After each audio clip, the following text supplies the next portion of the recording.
Si je m'en vais, le consolateur ne viendra point.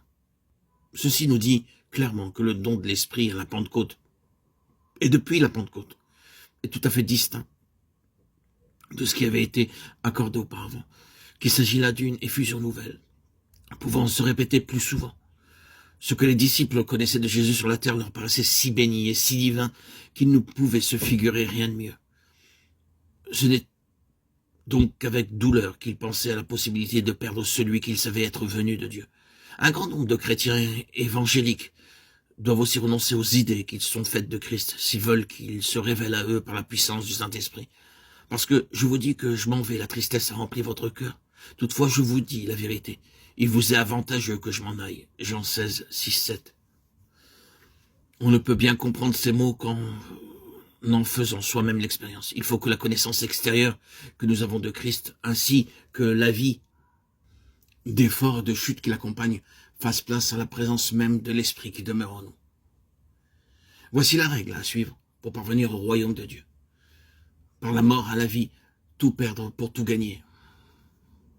Le grand obstacle qui arrête les chrétiens, c'est leur confiance en l'orthodoxie, en leur science religieuse. Ah, disent-ils, si nous pouvions seulement être plus sérieux et plus fidèles.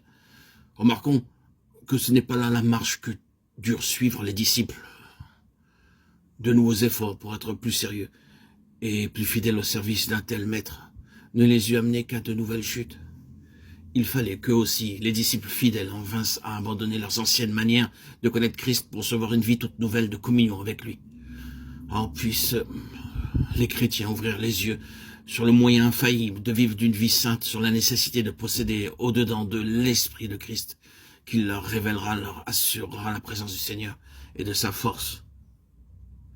Oh Seigneur Jésus, oui, je me réjouis de ce que tu n'es plus ici-bas.